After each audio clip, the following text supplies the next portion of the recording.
host, queer educator, all these different things. And I'll be talking kind of specifically about Ithaca drag history in the last like 10 to 15 years. And I'm just Alex. And I'm going to be talking just at the very little end, a little bit about drag kings and masculinity and how many cool drag kings and things we have here in Ithaca. But it's mostly going to be about Tilia and a little bit of local drag history. But I just wanted to put a little bit about the little guys at the end. Now, I'm not a little guy. I identify as a drag queen, but I love the little guys, so. Sweet. All right, I'm going to sit down and let her take the lead now. Yeah, so we'll both kind of present and then we'll have time for questions at the end.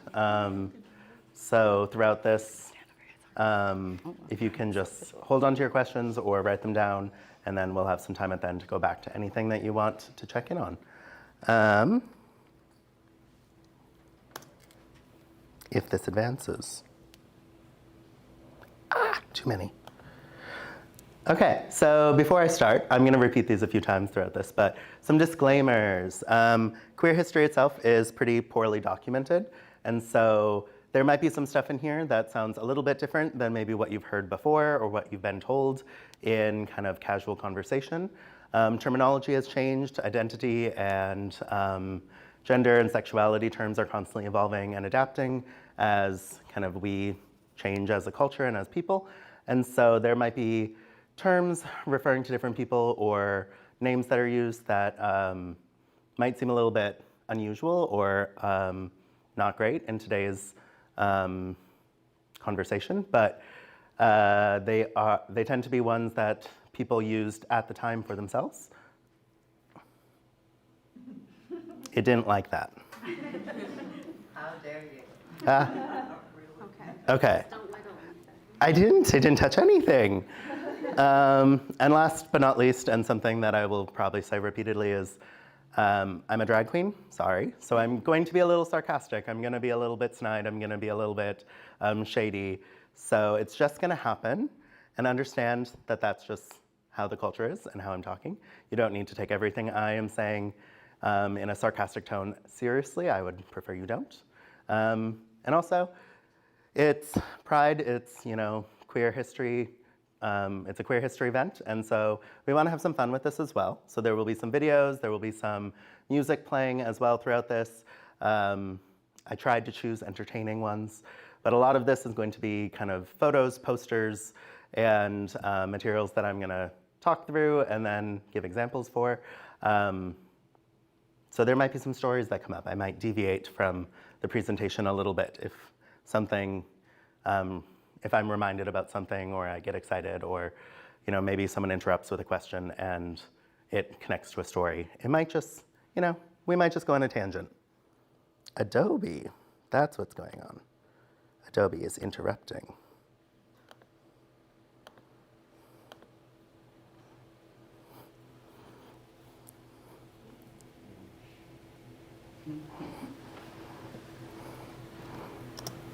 Technology and drag is not always friends. Ooh. Rainbow.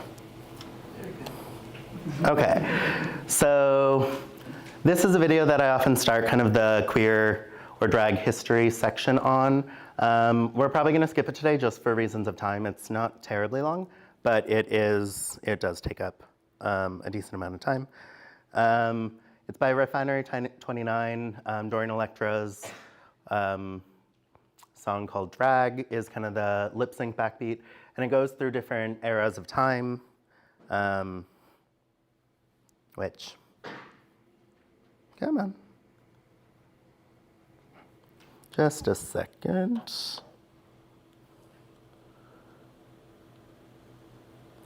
Okay.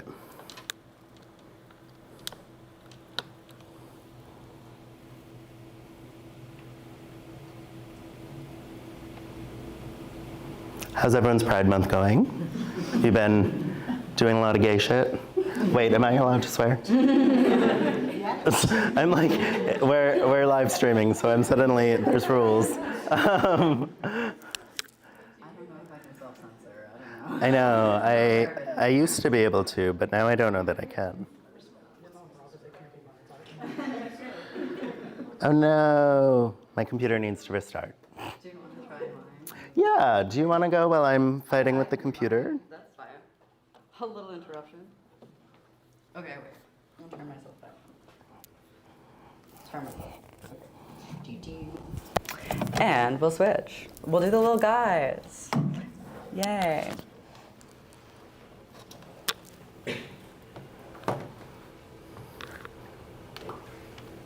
This is the charger that you got here. Nice. How do I turn this off?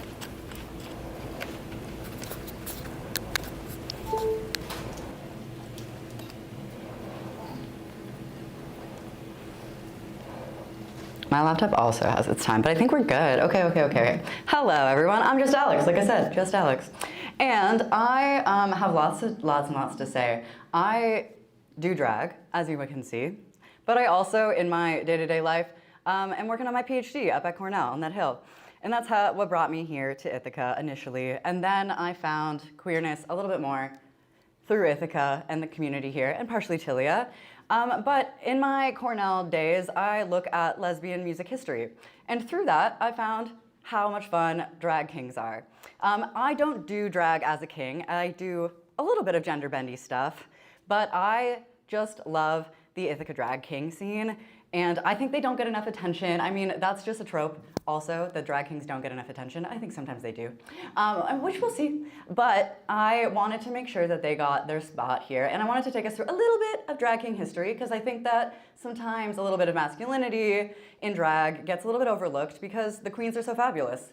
Because they are. They're beautiful. They're fabulous. We look at them. But like, what are the guys doing? What are the lesbians doing? That's what I care about. So we're going to look at them today. First of all, look at these ones right here. They're awesome. And not all drag kings are lesbians. We'll also go over that. Some of the important ones are not. So, who are we looking at? We're going to look at Storme de Lavray. We're going to look at Moby Dick. We're going to look at Moby Dick's Club Casanova.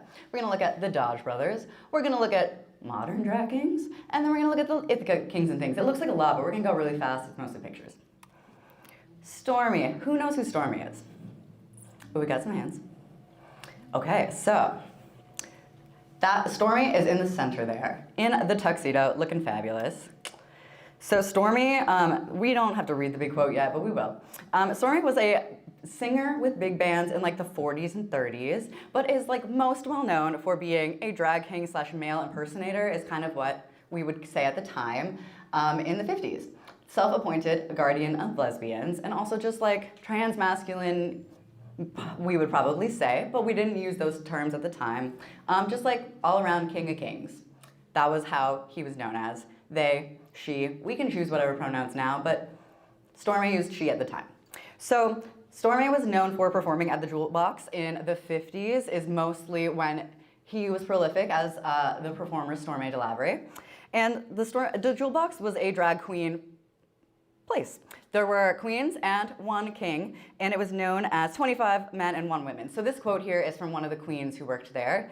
And so I'm going to read it. The Jewel Box was not considered drag, but female impersonation, which, yes, that's what it was called at the time, which Tilia will maybe tell us a little bit more later. There were 25 men and 1 woman. The object was to fool the audience into believing we were real women. The real woman was Storme de Lavray. She sang one song and was the MC for the show. Storme was a great craftsman. When I met her, I thought she was a straight man. Perhaps the stage manager? She was always professional and very sweet to me. The show consisted of 3 production numbers interspersed with the featured acts, chorus numbers, and a costume or showgirl parade. And at the end, we removed our wigs and introduced the real girl, which is Storme. So, here's some of the Jewel Box review. And on the left, here is Storme with some drag kings in the 90s.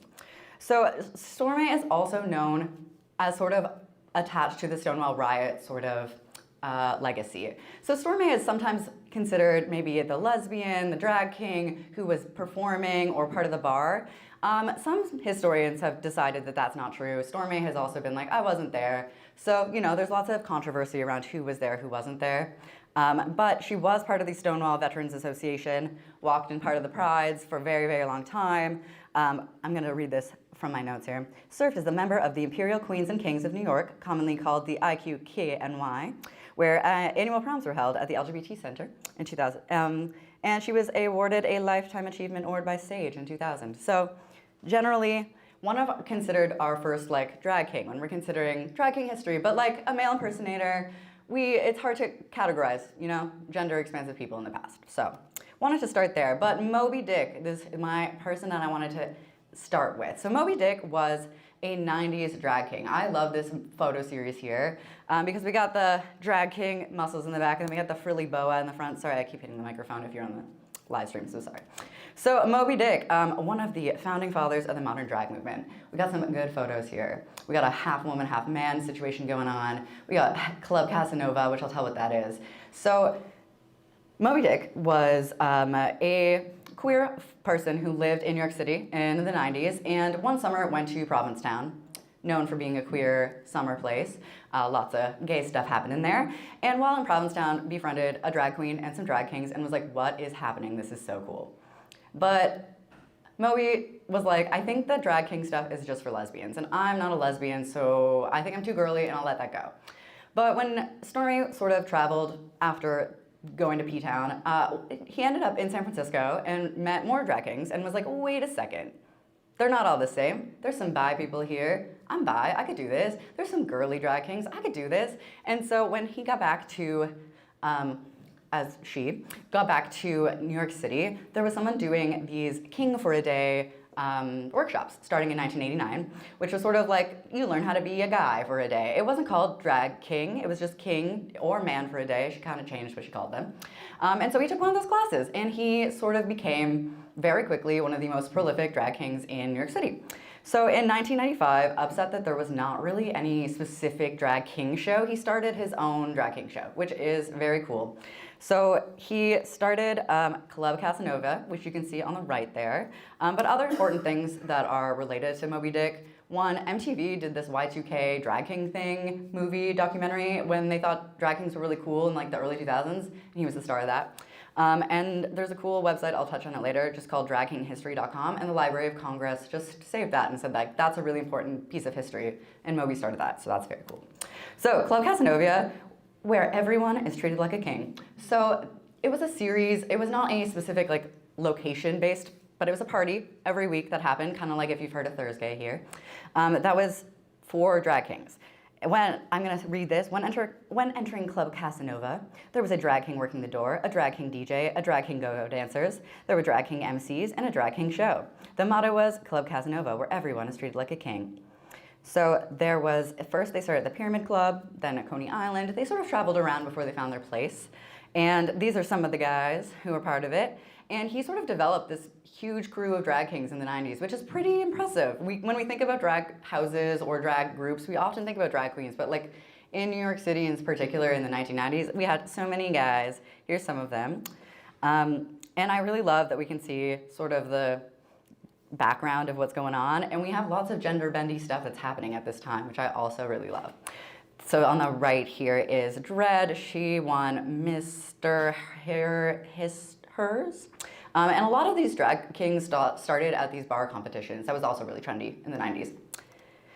So here are some other things. In the impact in the 90s, it got really big. There were a lot of people trying out drag king stuff, and it was trendy, and it's fun. I have a zine excerpt here that was really fun. It's talking about if I was a drag king, I would have parties, I would redistribute the wealth, I would like be a hero, kind of Robin Hood-esque. We have gender play within drag kings. We got like gay drag kings. We got gender bendy drag kings, which I love. And then like, yeah, we have this drag history website, which still is being updated today with like current drag kings, which I love. So you can go check that out. If you see a drag king that's like on the new drag king show, which you'll see, you can probably find them on this website, which is pretty sweet. So that's Moby Dick. So the Dodge Brothers are another cool group I wanted to touch about because they also created their own performance space, which is called Red Dora's Bearded Lady, and that's in the center. And they started doing drag accidentally. They were a punk band.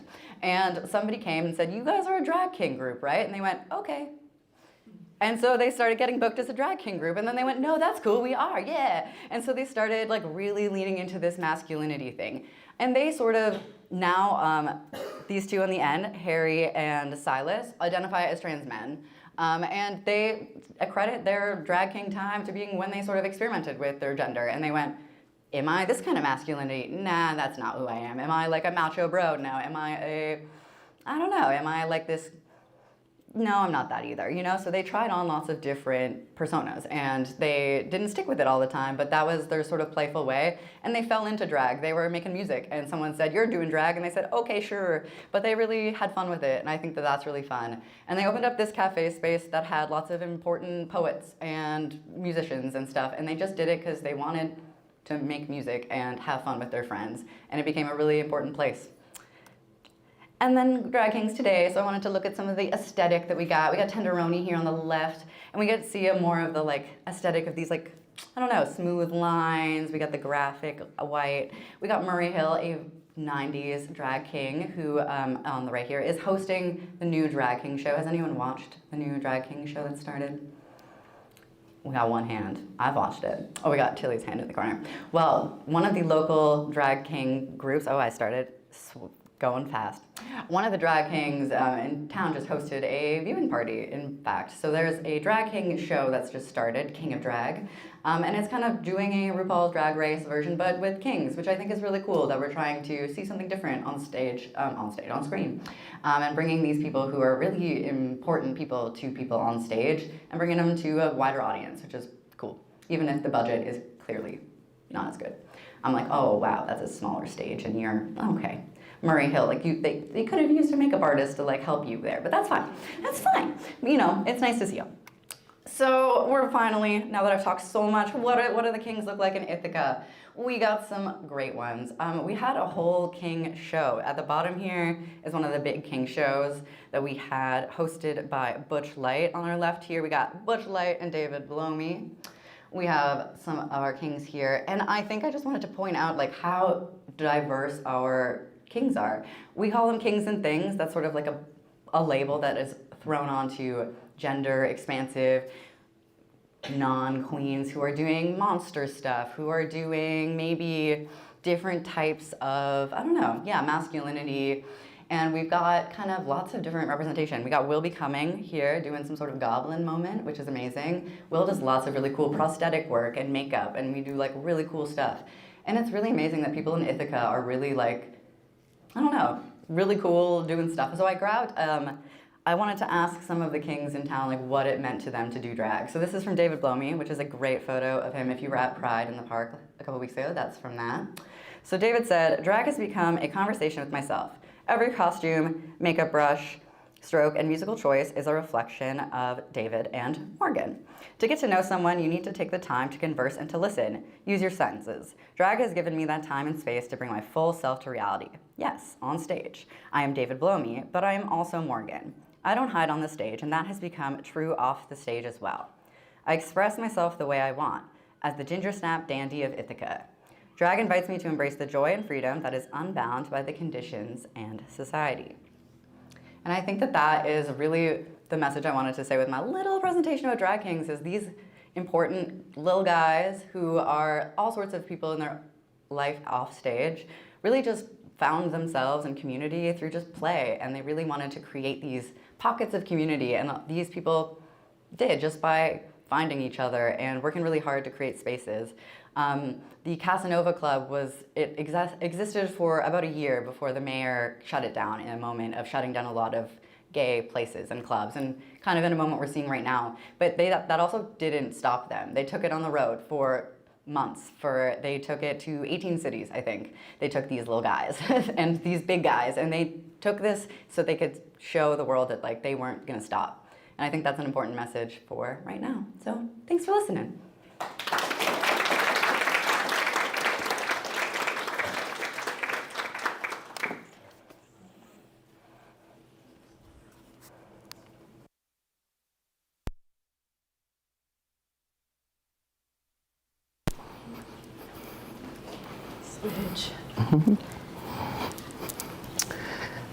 Thank you, Alex, for starting us off. Now, hopefully my computer does not have quite as many issues. We will see.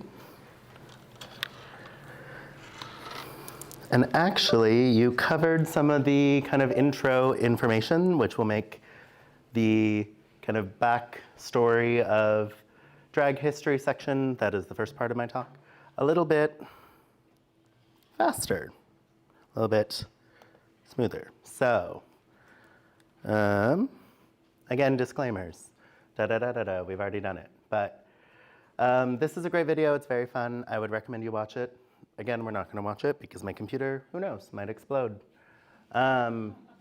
Generally, when I'm giving kind of a background on drag and drag history, I start quite a long time ago with theater, which often can be attributed to acting out church Bible verses because literacy was really low. And at that time, women were not allowed to be a part of theater because it was God's holy business. It was real work, and a dainty lady could not do that. And so they put men in dresses, which makes much more sense. And this continued into the 1660s, William Shakespeare's time, et cetera. And so when you think about Romeo and Juliet, the first several iterations of that play was actually a love story about a man and a teenage or a feminine man in women's clothing falling in love. And then, obviously dying, and a bunch of other people die, and it's, a great story, and we do it all the time. But so, cross-dressing or wearing clothes of another gender has a very long history, a very long period of time that it's been a part of culture. And a lot of different cultures have examples of cross-dressing traditions, whether that means through theatrical means or spiritual or traditional things unique to their culture. I then kind of move into vaudeville. So vaudeville was late 1800s and into the 1900s. The Jewel Box Review, which Alex talked about, is often considered a part of the vaudeville tradition. And vaudeville was a variety show. It included a lot of different types of acts. So puppets, singing, dancing, female and male impersonation, also the problematic and uncomfortable tradition of minstrelsy, which involved blackface. And it's commonly said that cheap cinema killed the vaudevillians, so cheap theatrical productions of, or cheap movies, quote unquote, that could be gone to by folks. If you want to see more cheap cinema, myself and Butch Light will be at Cinemapolis on Sunday to do a drag movie night. So we're gonna be watching Priscilla, Queen of the Desert, which is a great Australian movie from the, I believe, late 80s, early 90s. It's really amazing, and we'll be doing some games and some performances beforehand. You can pre-purchase tickets online or buy them at the door. We'll also have some great giveaways. So movie passes, wine from Leidenfrost Vineyards, but enough of my shameless self-promotion. But in both of these situations, in vaudeville and in traditional old theater styles, I didn't talk about the people doing that being queer, right? I didn't talk about them being gay or lesbian or trans. And that's because for the most part, while it could be assumed that there was probably queer people doing those jobs, they were jobs, they were traditions, they were a way to perform or get booked. And also, homosexuality and queerness was not always as taboo as maybe it's thought of now or thought of in the past. And so, there might have been queerness associated with those things, but it wasn't necessarily talked about because queerness itself was a completely different concept. Also, I always make this point that being transgender does not mean you're a drag performer. Being a drag performer does not mean you're trans, though you will see that often does have an intersection, and increasingly now more, I think, queer folks are using drag in order to explore their identity, much like Alex had said, with drag kings. And really, drag is a performance. It's a specific performance style and a specific performance culture. So just any sort of cross-dressing does not necessarily fall into the category of drag. It can, different cross-dressing traditions can be considered drag, but when we talk about drag, at least most often in modern times, we are speaking about a specific lineage of tradition and history that is connected through kind of queer identity and queer performance. The pansy craze was about a 3-year period in 1930 to 1933, where queerness and cross-dressing and public, quote unquote, effeminate gay men were much more popular. This was during Prohibition, and so the cishet folks had to go underground into dark, seedy places where the queer folks lived in order to get alcohol. You'll find whenever there is generally more restriction on cishet folks, there is a more tolerant attitude towards generally othered people because they have to stoop as low as we do. But immediately after Prohibition, the pansy craze ended, and all of these folks that made livings and careers off of this time period and off of this acceptance really were not able to access this anymore. So this lovely drag queen on the side of the screen is named Jean Mallon, and she was able to fully record several different albums, have a touring production, as well as be very successful in-person host of dinner parties and stage shows.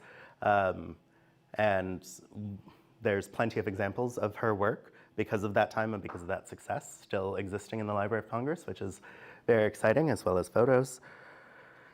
When we talk about drag today, oftentimes ballroom gets brought up, or voguing, or any sort of kind of ballroom attached dance moves. And so I always want to bring this up as a kind of touch point and a clarification. So the ballroom scene generally in New York City at least was believed to have started 1869. 1869 was the first ball that was hosted at Hamilton Lodge, which is in Harlem, and was considered the queerest place in Harlem at the time. And these balls were placed, no.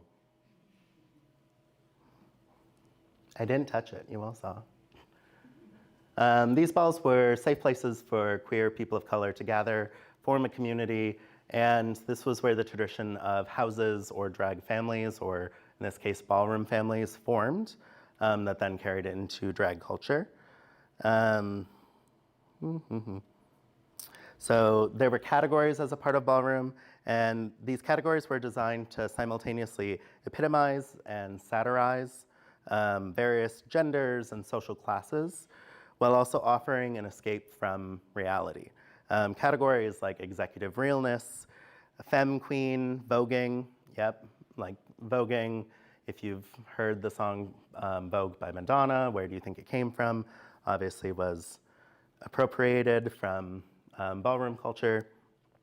There is a funny and interesting tidbit of history in kind of drag culture that specifically Michelle Visage, who, if you're familiar with Drag Race, she's a judge, was the person that Madonna saw perform and impersonated and used her likeness in her video, though Madonna has not said that, though Michelle has said in her book that it was a direct recreation of her look from the night that Madonna came to a ball.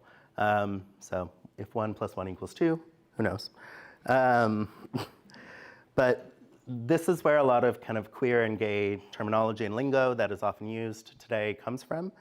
So like the term realness, if you've heard of that, comes from this culture. If you were walking in the category of executive realness, for example, the judges know you're not an executive.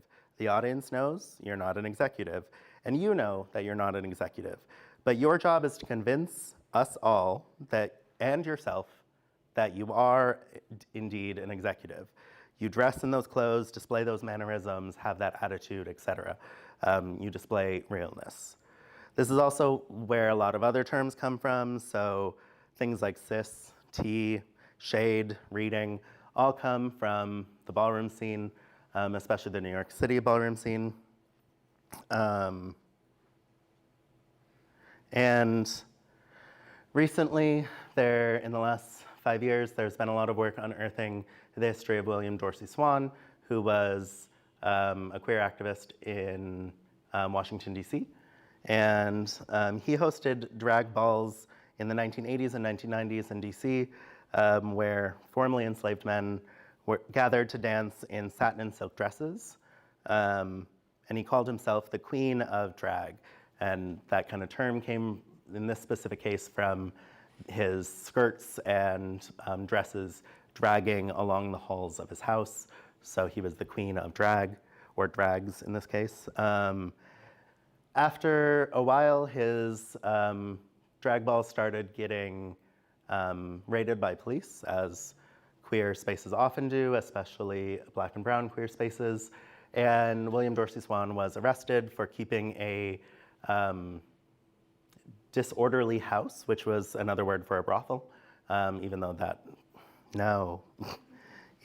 was not what was happening. And he was put in jail for 10 months. After he was released, he requested a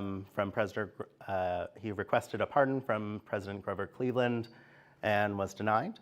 However, this makes him the first person to pursue legal action for queer rights. So this was the first time the kind of legal governing body of the US was forced to reconcile with queer rights. Obviously, it was not a success, but it did make something in history and kind of start a tradition in another location other than New York City.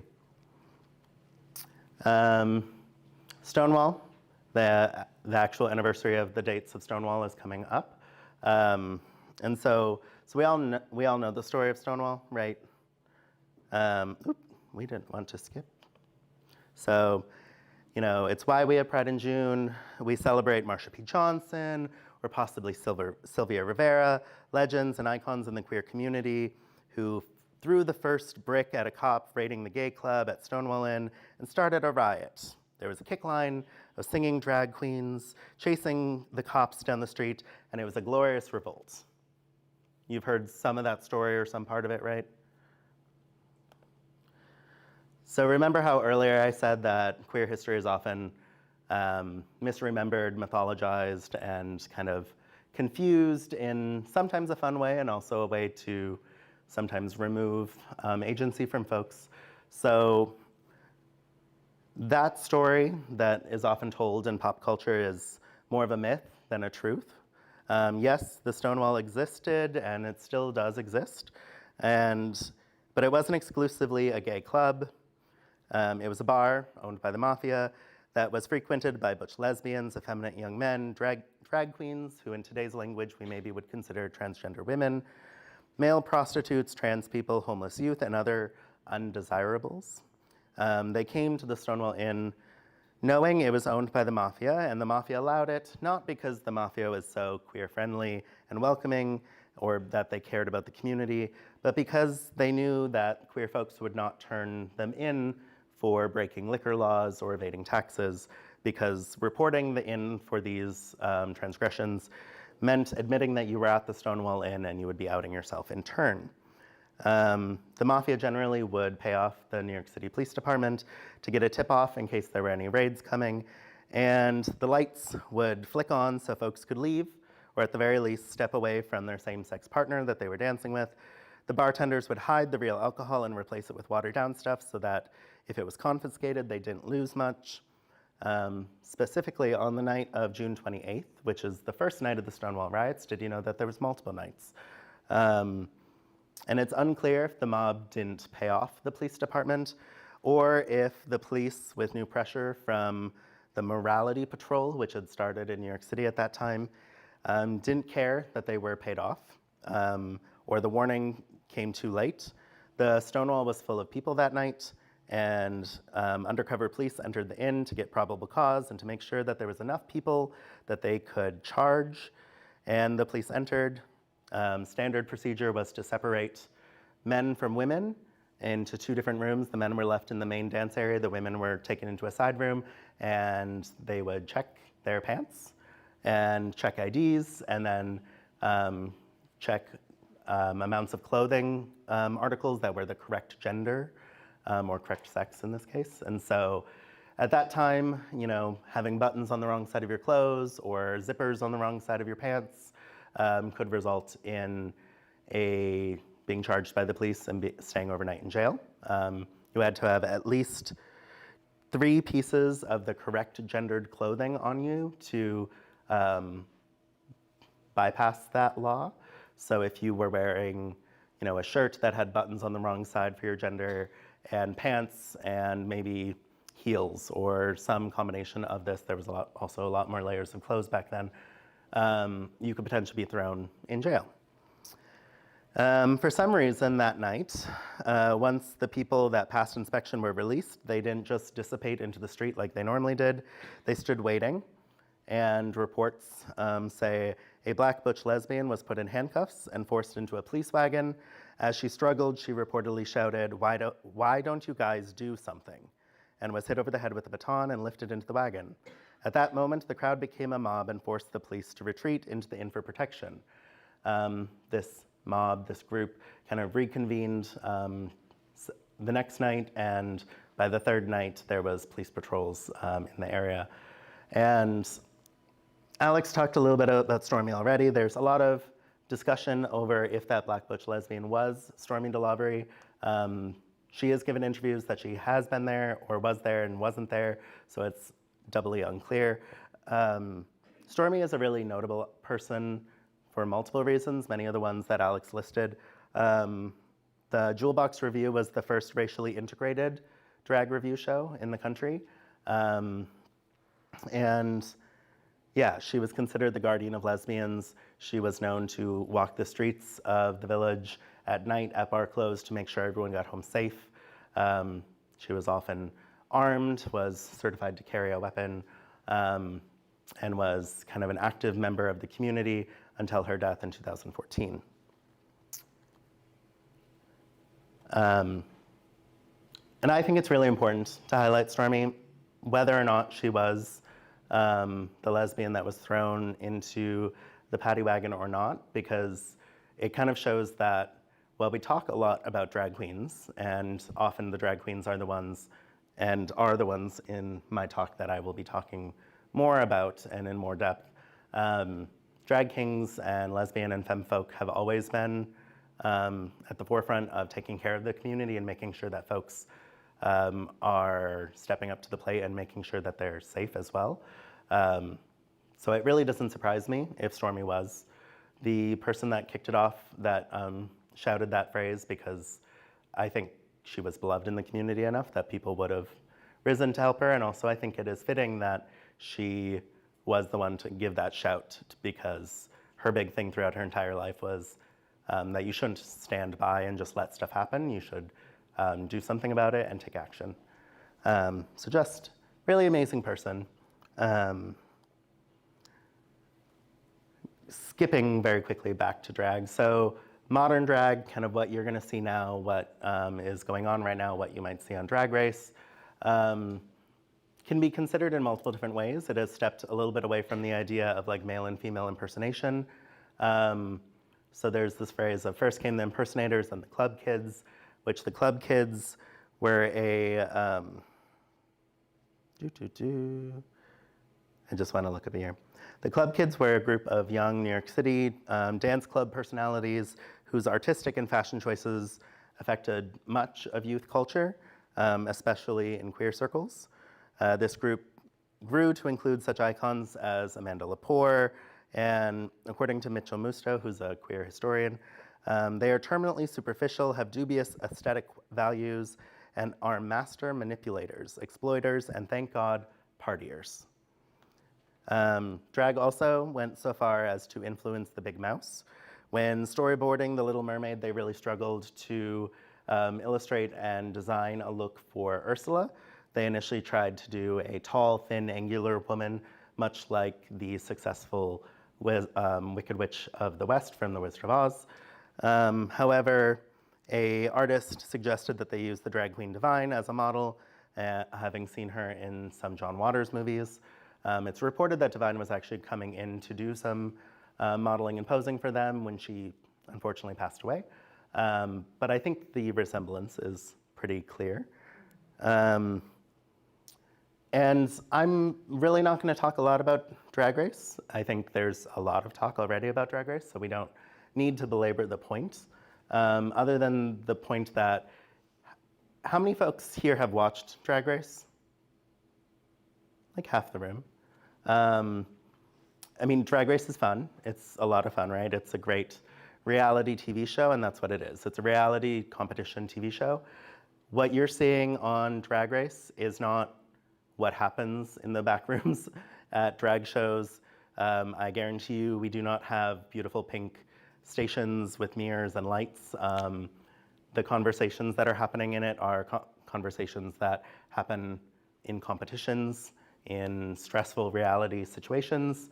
The actual culture of drag is very different. So there's always kind of a little bit of a misunderstanding that this is more, or Drag Race is more of like a real view into the drag scene, and it's often quite different than that. But Drag Race has brought a lot of visibility to the queer community, as well as visibility to the drag community more specifically. RuPaul has a very storied and long career, which has spanned a lot of different things, from recording music to movies to TV shows, a talk show, radio shows, all this different stuff. She's really kind of pioneered what can happen in drag. I know for sure when I started Drag Race had started, but the winners and the participants of Drag Race were not going on tour and making millions and millions of dollars. They were just slightly above local queens. We often could call or text them up because they were just kind of normal people. That has changed a lot as the seasons have progressed, but beyond that, I'm not gonna really talk about Drag Race. So, Ithaca Drag, kind of the purpose you're all here for, right? How many folks have been to a drag show here in Ithaca? A handful. So, I love Ithaca Drag. I've been here since 2018. I'll talk a little bit about my arrival here in Ithaca in later slides. And I love it for multiple reasons. A lot of them kind of Alex touched on, but there's a lot of gender expansiveness in the Ithaca drag scene that is not always seen in other drag communities. There's also just a lot of artistic creativity in the Ithaca drag scene, not to say other drag scenes are not artistic or creative, but I think because of some of the origins of the drag scene here, there's a lot of latitude and freedom that we grant each other and support that we give each other to encourage kind of people taking risks and trying different things. And so I'm very excited to talk about this, but once again, some disclaimers. Queer history, again, is often mythologized. There's often storytelling. There's often oral histories. Some of these photos and things that I'm gonna be talking about are stories that I was told, or photos that I was given, or accounts that I had been told by someone. I will try to remember them to the best of my ability, but my memory is faulty. I have been a nightlife performer for 10 years, so there's a lot of stuff up there. And also drag performers are flaky. So some of these dates, some of these times, some of these events may be out of order a little bit or unconfirmed, because sometimes people just don't want to do the work of confirming what day a show happened, and I cannot find it. So take that with a grain of salt there.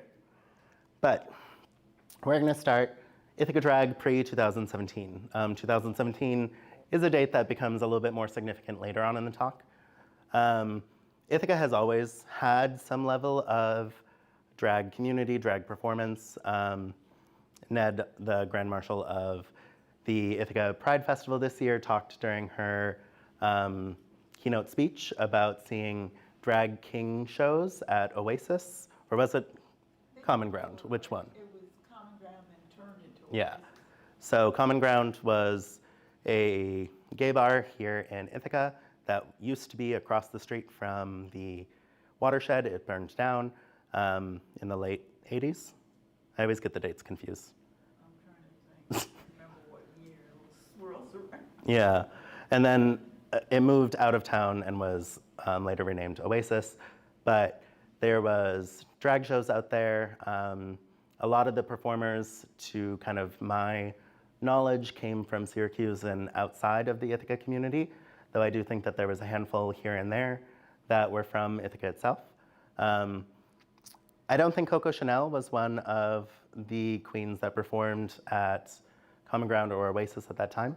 But she did perform around Ithaca pretty, I say infrequently here, but it's more just because it was not a regular schedule. She did not perform shows every single Thursday or every single Saturday. It was kind of, at this point, the shows were more casual, less produced. It was when she could get friends to come down from other towns to be in a show with her. She performed a lot at Lot 10. This poster is one of her last shows that I am aware of, though I could be wrong there. She says she's retired, though she always threatens she can come back, though that hasn't happened in a very long time. But as you can see, she had a show that she called Coco Chanel as Grace Jones as Coco Chanel. And it had performances from Tatiana Chanel Michaels and Rocky Eclipse and Athena Merlot. Tatiana no longer performs, or she's changed her name and I've lost track. Rocky Eclipse is still a frequent drag performer in Syracuse. He still hosts a monthly show there. And Athena Merlot we're going to talk quite a bit about throughout this talk. So yeah, so you can already see kind of that the Ithaca drag performers were a little bit more artsy with things. It wasn't just drag show at Lot 10. It was themed, it had an idea, it had a storyline. I've seen some photos from this specific show and it looks wild. Also, Lot 10, if you've ever been inside now, looks very different than it does now, though we've managed to hold on to the backdrops that have the Lot 10 signal on them. So if you come to a show at Lot 10, there's a backdrop that is relatively original to the business and actually used to be upstairs, and I used to perform in front of it for other shows there, and my initials are like carved somewhere in it, so fun fact. Athena Merlot. Athena Merlot is often kind of the drag performer. If people know of long-standing drag performers in Ithaca, they know of Athena Merlot. She started doing drag about 2008. She's very cagey about her age, and so I haven't been able to completely narrow that down. And she semi-retired in 2021. But she was kind of known as the blonde bombshell, the Marilyn-esque queen. She grew up here and then moved and then came back and then moved out and then came back and kind of really wanted to see drag shows happen in Ithaca. And so she would work with Coco or other folks to kind of put on impromptu shows, or would just go out in drag and terrorize the town. And I think one of the things that is really cool is that you can see, Athena is one of the founding performers of the Ithaca scene.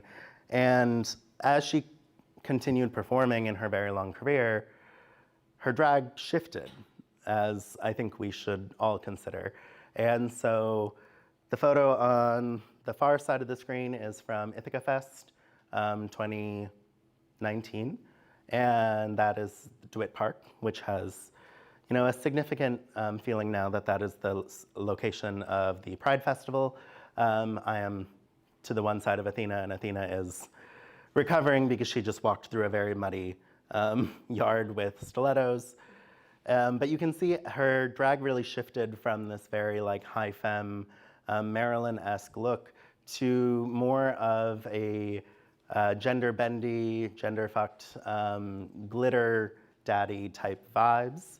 I think that's both because she no longer could fit in dresses because she became so muscular, but also I think her gender expression and her ideas of her own gender started shifting as time went on, and she kind of was able to explore that through drag, which I think is incredibly exciting. So, have folks heard of the House of Merlot before? Like a few, but mostly not. Wow.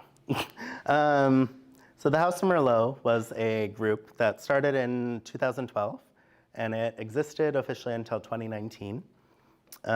It was started by Athena Merlot, hence the name, and then also Trash Vandal, who Trash went by many, many, many names over years. Some of them I have listed there, so Kat von Riesling, Kat von Dahl, multiple others. Some of the posters I show will have different names of hers on them, and I'll try to delineate if it's unclear. The House for Merlot kind of formed. This article talks a little bit about it because both Athena wanted to see drag shows happen, and Athena wanted to have a space for queer folks in Ithaca outside of the two universities. And so did Trash, and so did kind of this group of performers who came from IC primarily. So if anyone here is associated with IC or knows anything, it doesn't happen anymore, but Prism, the LGBT group at Ithaca College, used to put on these very large, very well-produced drag shows.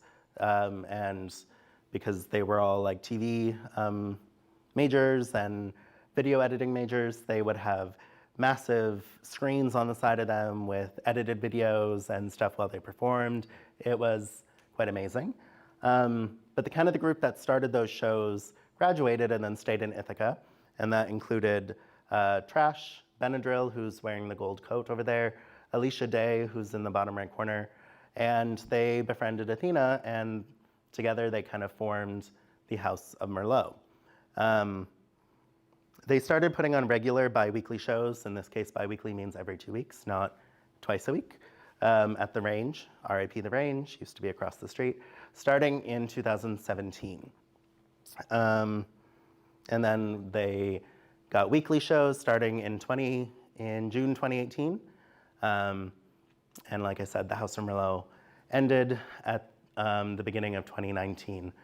But the goal for the house was really to create a space for queer folks, a regular space, a space where people could explore gender identity and art and performance. And I really do think that that was accomplished. I came in at the very tail end of the House of Merlot, but I'll talk a little bit more about that. But before kind of the Range became the regular place for performances, they would host things at Mooney's. Mooney's was very different back then. But you can see kind of the similar cast of folks there. Benadryl, Athena Merlot, Alicia Day, Vanilla, who ended up moving away pretty early in the House for Merlot timeline, Emphysema, and Kat Van Dahl. You can also see Athena kind of doing a solo show here at Mooney's over there. Or not a solo show, similar cast, just not on the poster with them. Another photo of House for Merlot members, so I need to get close because I can't see. This photo, again, has Benadryl in the green vest. It has Kale Green next to Ben, Athena in the silver dress, Dizzy Discretion, who joined kind of the house and the group a little bit after it was formed, Kitschy Scofflaw in the denim outfit, no offense, is with the fan. Leah Davis, who is not a performer, but was active in the scene, and Shelby over here, oh, you cannot see the screen, or the mouse. We're all kind of part of it, and then Veruca Dagger is the one in the back, and you can see up her nose. J Tree is right next to her.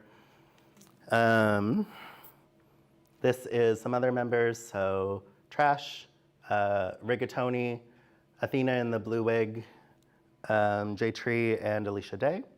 So again, some House for Merlot members. I arrived, like I said, in August 2018. So the House for Merlot had been doing weekly shows all summer at that point. And so I got here, there was weekly shows hosted by the House of Merlot at the Range. At this point, a kind of schism had started forming between Trash and Athena, and the shows were pretty independent of each other, so it alternated weeks where Trash would book one show and Athena would book the next one. Two Tequilas and a Gin, which I'm gonna talk a lot about in a few minutes, was doing drag happy hour shows, which were gay, so the happy hour was at like 7 o'clock. On the third Wednesdays of every single month at Lot 10, Coraline Chardonnay had started Drag Story Hour at Buffalo Street Books on the first Sunday. That still is going on, no longer on the first Sunday. It now happens every 2 months. but she and I still run that event. And you can see one of the very first poster that I was on in Ithaca is right here. So there's some folks there. There's Athena Merlot and Dizzy Discretion as hosts. Tessatura, Ray Deco. Did they forget his first name on this poster? No, it's just on his chest. Ray Decor's Zone, myself, and Will Be Coming, who Alex included in a photo earlier. Will started in the drag scene quite a while ago and has kind of persisted throughout time. So it's been exciting to perform with him as time went on. But the House of Merlot era, as we kind of call it, there was a lot of growth, there was a lot of experimentation, there was a lot of good drag, there was a lot of bad drag, there was a lot of bad drag that was good, there was a lot of gender play, there was a lot of confusion, there was a lot of drama, a lot of social media posts. Here, the one over there is a photo from the range. The lights were always pink there. It made it very difficult to take photos. But I am back in the corner, and then Will Be Coming is in front. There's Veruca Dagger again, and Dizzy Discretion wearing the long gowns. Glimmer, who was a Binghamton queen in the red coat, was sitting on top of Athena out of drag. And then the photo next to that is the back of Lot 10. Most of that is now covered up by a very large air exchange unit, I think. But Athena, myself, Coraline Chardonnay, and Kitschy Scofflaw are right there. There was another photo, but it got corrupted, so we can't see it. But Two Tequilas and a Gin was a group of three. So Athena Merlot, Dizzy Discretion, Coraline Chardonnay, that they named themselves after their favorite drinks. So Athena Merlot and Dizzy Discretion were tequila drinkers. Coraline Chardonnay famously is a gin drinker still to this day. She loves smelling like pine sol. The Two Tequilas and a Gin shows were a different format. They were a different attempt of doing drag in town. They really focused on variety and variety acts, and it was very hosting heavy. I performed quite a bit with them in their later time, the last year and a half of their performance, well, actually 3 years of their kind of performance time. I was a frequent guest of theirs. The general format of their shows was that a performer would host kind of a third or a section of the show, depending on how many folks were in it. And in that time, they would introduce the other performers, they would play a game, they would tell a story. It would be very kind of a one-person show for that moment, and then they would bring up someone to perform, and then it would be the host's job again. Like I said, those happened at Lot 10, Wednesdays happy hours, and an early show. So the show started at 8:30 and then wrapped up by midnight. They also hosted a handful of shows at Level B in College Town, which, have folks been to Level B? Good, it's gross. We stopped doing shows there because of some difficulties with the management and not getting paid. The floor is also very sticky. But you can see kind of Two Tequilas and a Gin had a very specific art style that was pioneered by Dizzy Discretion. She did all of these kind of photo animations. So you can see over there, real photo of the three, Athena Merlot, Coraline Chardonnay, and Dizzy Discretion. Again, same. Athena Merlot, Dizzy Discretion, Coraline Chardonnay holding her gin bottle. Up there we have Katana Scofflaw, who then became Kitschy Scofflaw. Dizzy, Athena, Coraline, Cherry Blasé, who was a Binghamton queen when Binghamton kind of lost their gay bar. Several of the queens, Cherry and Paris, both started coming to Ithaca to perform more regularly. Eventually, Cherry was able to kind of restart a show, and we started going there in exchange. It was kind of a really nice two-city relationship. How are we doing on time? I don't actually know. Okay, I'll try to speed up. Poster with me on it. Like I said, I was often in their things, but they stopped making posters for every single thing. But again, very art style, very creative, they tried to give a message that this wasn't just a drag show, this was something a little bit different, a little bit more. It was also on the second floor of Lot 10 instead of the first floor where performances now take place. Drag Story Hour. Coraline started it. I joined at the second Story Hour that she hosted and have continued working with her on that since 2018. Like I said, we host it every 2 months at Buffalo Street Books. We read books to children while dressed up in silly outfits. It's a lot of fun. So you can see it's Coraline and I, and then it's me and Kitschy Scofflaw, and then it's Coraline, Dizzy, and myself. I think that was the earliest we've ever managed to get Dizzy up in the morning.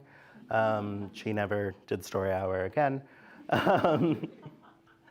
We tend to do them at 11 or 12. So the next one that'll be coming up is in August. If you're interested, if you have friends with kids, or if you're a kid at heart, you are welcome to come and attend. Just pay attention to the Buffalo Street Books email listserv and stuff like that. Drag Me to School was a program that I have started at Cornell and now have expanded it.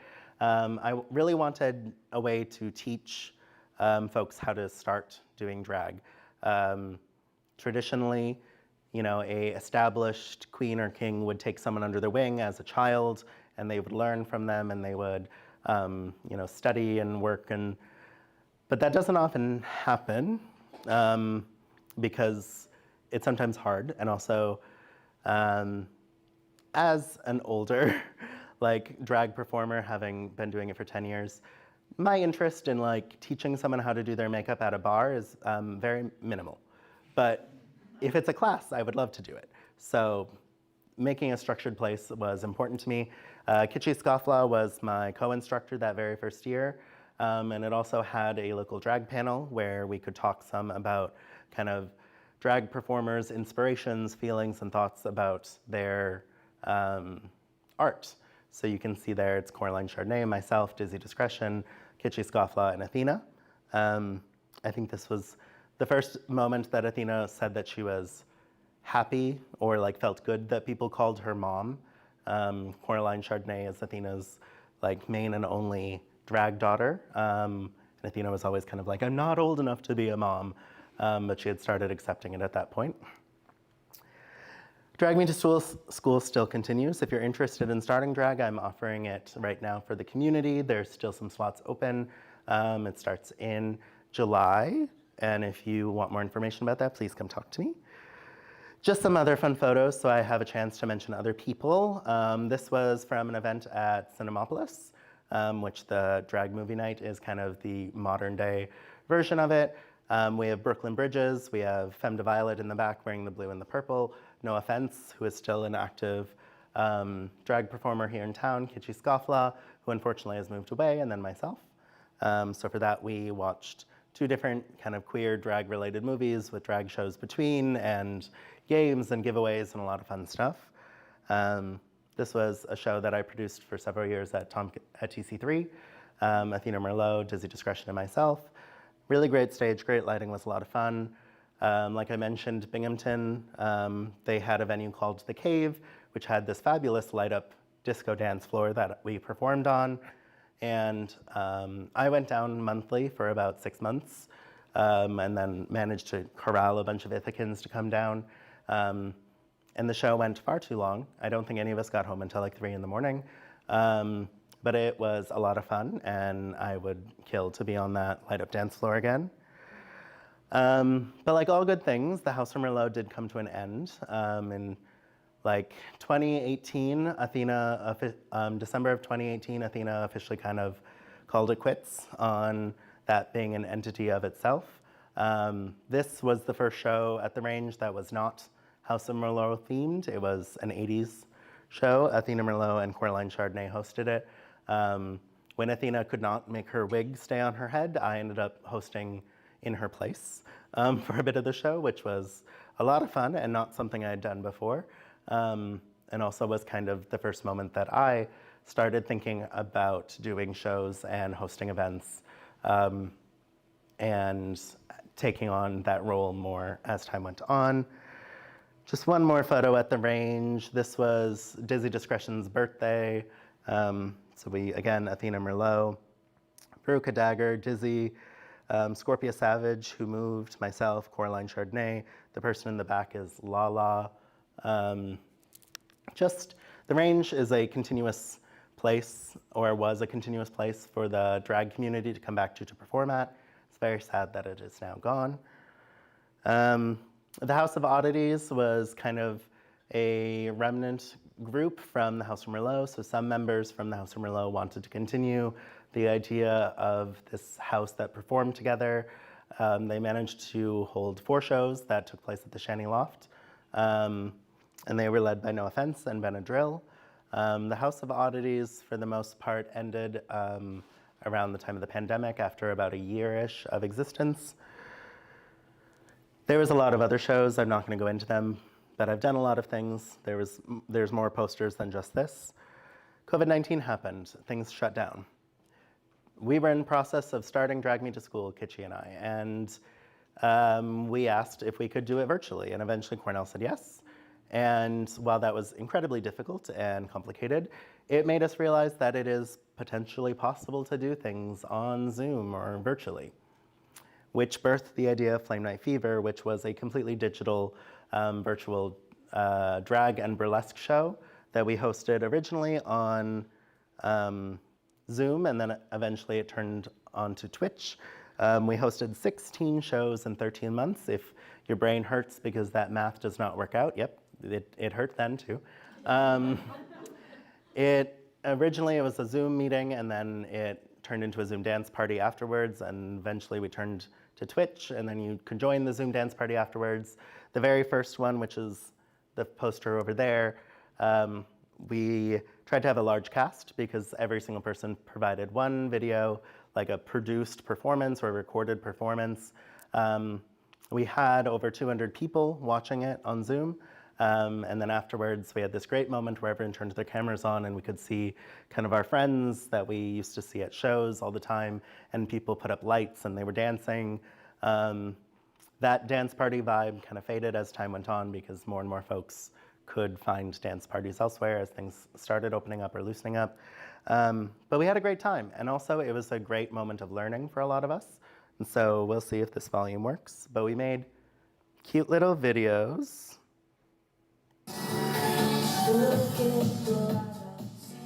Sorry.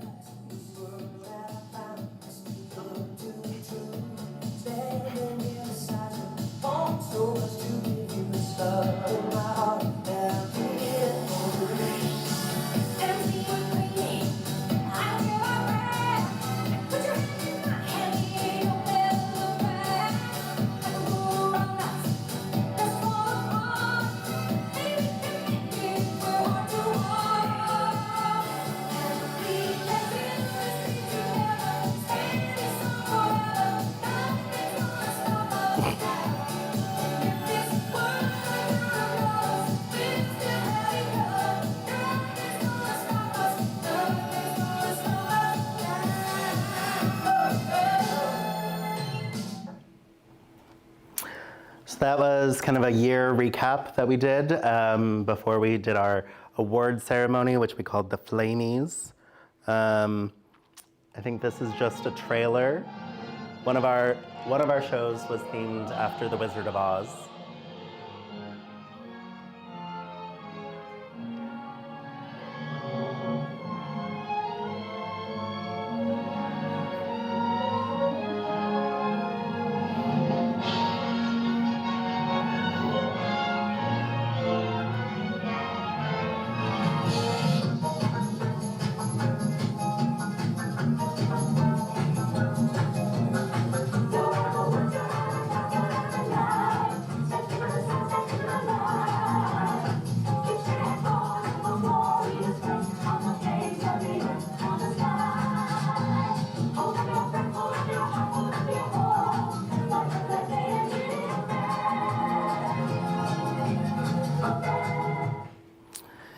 So yeah, Flame Night was a really kind of exciting time, and sad also because we were, trapped in our houses, but also exciting because we got to kind of bring together a community and also connect with folks that were farther apart. And so if you noticed in that scrolling list, Vanilla was one of the performers who was a OG kind of House of Merlot Ithaca performer.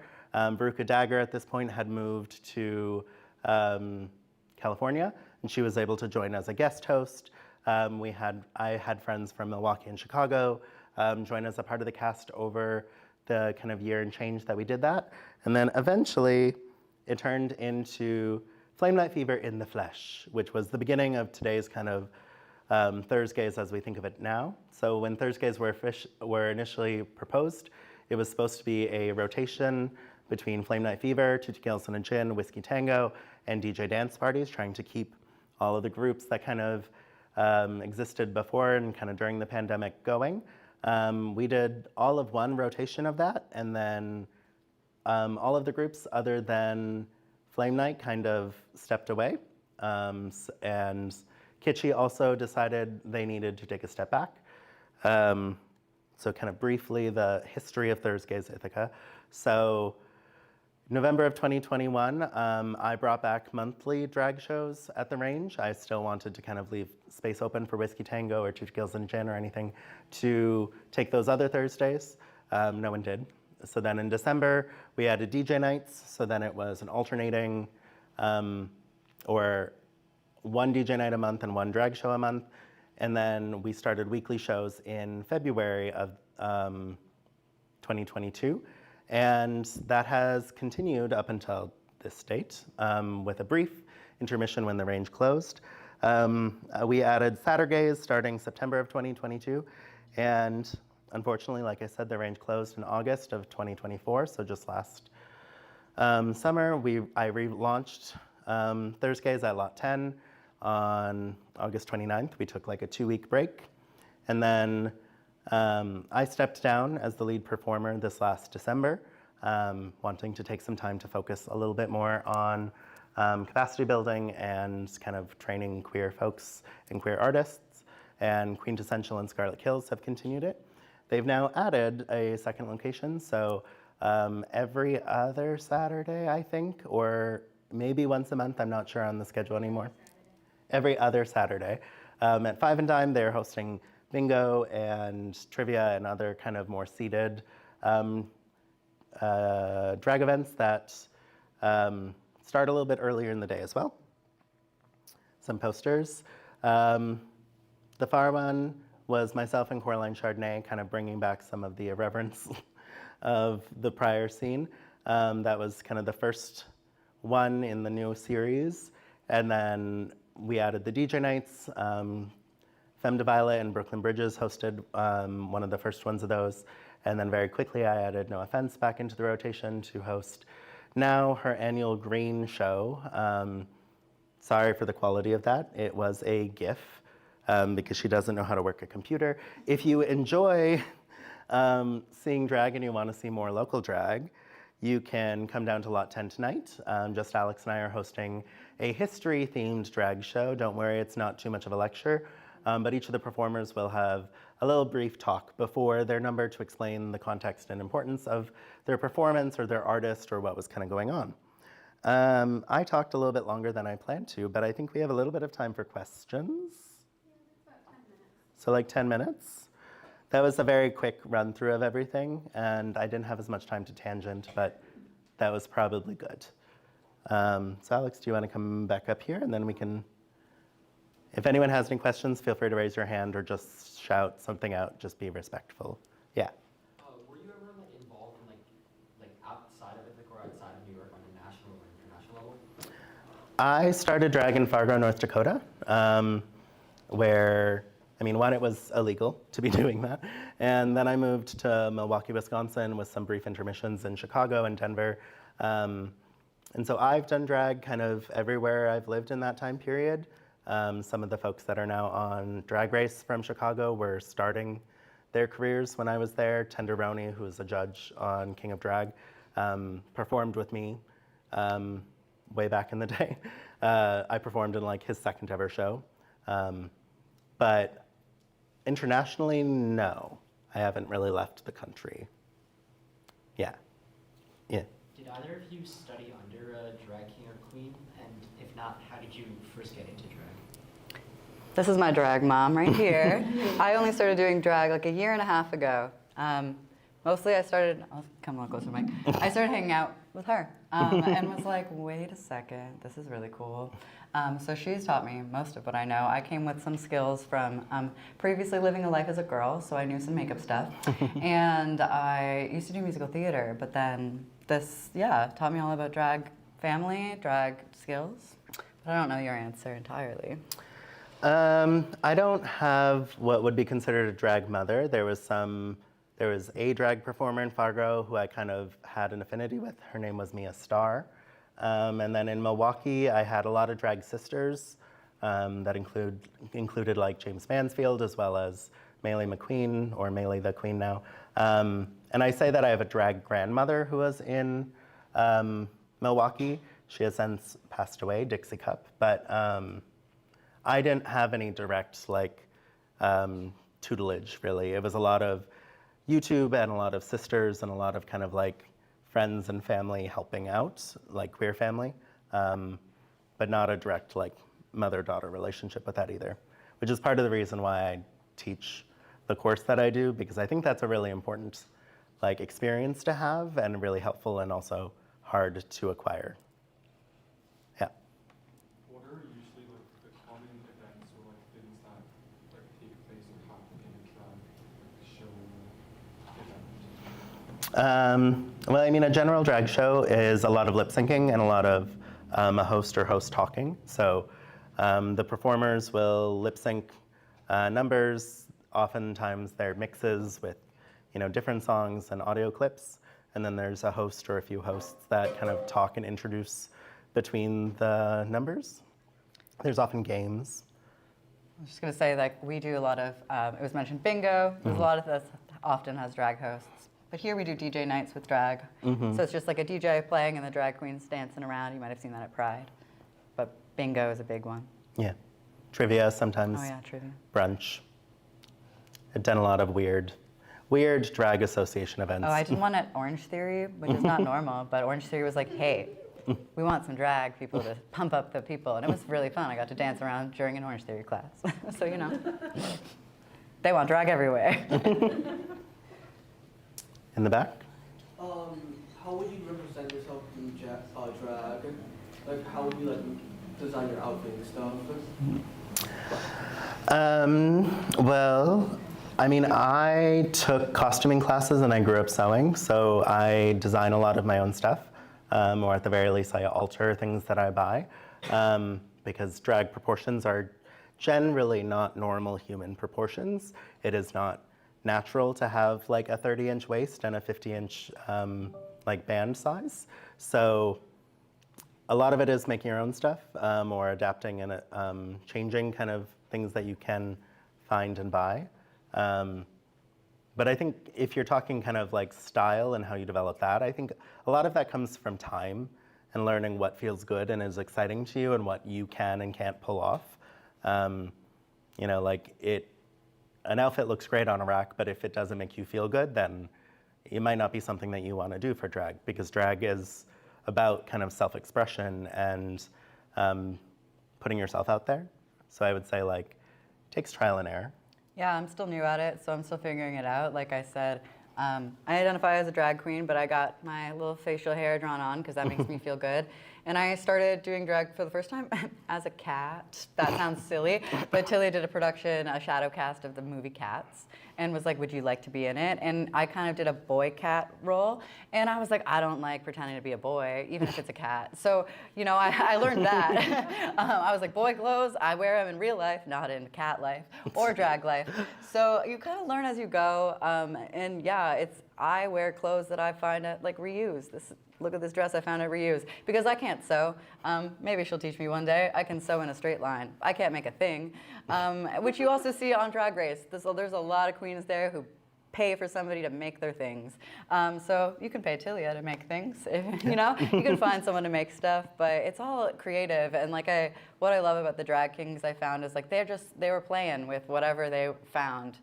They were like, I'll try being this, I'll try being this. And it was just whatever they found on the street often or made. And it looked bad or it looked good. You can learn how to sew in the makerspace. Yeah. Ooh. Look at that plug. Right there across the hall. I think you were earlier. You mentioned that RuPaul's Drag shows, do you have a favorite representation of that, like on TV or anything? I mean, honestly, Priscilla, Queen of the Desert is probably one of the more accurate ones when they're on the bus, or some of the strange hijinks they get into feels very representative of what happens. I don't know if there's a great, it's very unglamorous, so I don't think it often shows up in movies or TV shows, because you're often put in weird situations like mop closets or stairways at the range. Our back room for quite a long time was a hallway, and then it was a liquor storage cabinet, and then it was a basement room that was three sets of stairs down. It was a very exhausting night to run up and down those steps. We did a show in Binghamton where we were in a bathroom. It was all of us in one bathroom. It was actively being used too, like a one single stall bathroom. But yeah, I don't think that there's a great representation of it on TV or movies that I can think of off the top of my head. Yeah, I think that like, I don't know, the Drag King show I'm curious to see, because like some of the stuff between them seems a little bit more authentic, but who's to say? It's all TV and constructed. And the Dodge brothers that I put, they made a movie that's like just a transmasculine buddy film. It's not about drag, but I think that's a pretty accurate depiction of like the San Francisco drag punk scene at the time, of not drag queens, but like the drag kings. It's called By Hook or By Crook. It's from 2001, but it's just like about two guys. It's them, basically. Yeah, they look like they do in drag in the movie. It's great. But I can't think of anything either. It really, I've only experienced behind the scenes stuff here though, so. Yep. May I ask, like, what are some, like, challenges or obstacles, or perhaps even, like, stereotypes or, like, wrong misconceptions that drag queens and kings face? I mean, the big one right now is that we're all groomers and we want to steal children. Most of us do not like children in any way, shape, or form, and a small amount of us will tolerate them enough to read stories to them. So I think that is probably the most harmful one, is just the like negative associations, especially with drag queens there, and especially drag queens of color and trans women. And I think generally a lot of focus of drag is on the sexualization of drag, which sure, that can be a thing, but also drag is a performance, drag is an art. It's not necessarily associated with like sex or debauchery, though those things are fun and can be related to some drag performers and some drag performances, but it's not kind of the common through line through everything. Do you have any? Yeah, I think that speaks to it. I think it's really about like play and finding people that are like you, that like kind of get it, that you're like, yeah, this is silly, let's dress up together. That's kind of fun. And it's more about that than it is about, I don't know, I think often than it is about the audience. I think it's a lot about like having fun with people and like, yeah, there's audience there and like we're having fun with them too now. It's not about like doing something for someone else. Often it's like doing it for you and the people you're in community with. Yep. I make a joke before a lot of my shows that I say like, it's a Dolly Parton line, but it takes a lot of money to look this cheap. And like, I say that because it's true. Like, it does take a lot of money, and whether that money is actual money or money is time and commitment and uncomfortability and welts on your feet. You don't do drag because it's easy and it's like for someone else or for validation. You do it because you want to do it yourself. You might do it for other reasons for a short amount of time, but those folks tend to kind of fade out after 2 to 3 years. But if you stick it out, it's because you enjoy it yourself. There's not some perverted twist that like is keeping you going. Oh, I thought of one other one. I think a lot of people, and I did too, think that like drag performers are inherently or innately is what I was trying to say. Like already really confident people who like are assured of themselves. They think they're super hot. They think they are like the person in the room, and like sometimes they are, but I think often like that's something they've grown into through drag, and maybe you're seeing it because they've been doing drag for a while, or maybe they're just like putting that on for the night. But like I think something I found through even like what David said in my presentation was like David's come into like himself as Morgan as a person outside of drag like through drag. And I wouldn't know that. Like, I see David do stuff on stage, and I'm like, David is so like confident and like has this whole number planned out. But like, David's grown into that. And like, when you talk to David off stage, he's nervous, and he's like, I don't know if they're gonna like it. But you wouldn't get that. And I think that's something. It's just like they're nervous people too sometimes, and sometimes they do think they're the best ever, and like that's captivating. Well, sometimes it's true. Yeah, it's often true. It's usually true, but you know, there's also that too. They're just nervous people sometimes under there. Yeah. How do people usually call them names? I'm not the person to ask. My name's just Alex. My name's Alex. I mean, I think that's pretty individual to each person. Like, mine is a play on words for what I studied. I have a PhD in horticulture biology. The Tilia Cordata is a tree, which I chose kind of randomly. I was just kind of like, a plant name, a plant scientific name that's a girl's name, that'll be fun. And then as time went on, I was like, there's a lot of other significance to it.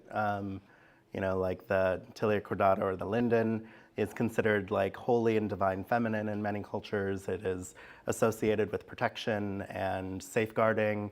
It also blooms right around the time of my birthday. It traditionally is planted in like surrounding like churchyards or other like sacred spaces. So a lot of older schools even have linden trees, tilias, like planted on the edges of their original campus. It also is a very common street tree, and I think that's really funny because a drag queen is generally not considered common, but there's tilias everywhere, but there's only one of me. And also, because they're so common, they often end up being planted nearby where I'm performing. So when I kind of go to a new venue, I often am like looking around, and if there's one nearby, I'm like, okay, well, everything will turn out fine because there's a tree here. But I think other people just go for a funny joke or something that resonates with them, an inside story. Susan Catherine Barber Leslie, for example, is a reference to a Trixing Katya joke from a long time ago. Susan Catherine Barber Leslie was a performer here in Ithaca for a while and then moved to St. Lawrence, Missouri, I believe. She has a very long name, and I often made fun of her about it. But I think it's kind of, each person comes to it on their own. And some people make it up, some people find it from somewhere else. There's a tradition of like taking the last name of your drag parent. I have not forced that on any of my children. A handful of them have taken Cordata as a last name, but often they have their own name already. And so adding a last name doesn't always flow nicely. And if I forced all of my kids to have the last name of Cordata, there would be a lot of Cordatas on every single poster. So I don't do that. We can have one more question. One more. In the back. Is there any literature, poems, or like any sort of like letters and stuff that you would recommend reading to like break stereotypes about drag queens and stuff? What a great segue. I thought that there's even maybe a cart in the hallway.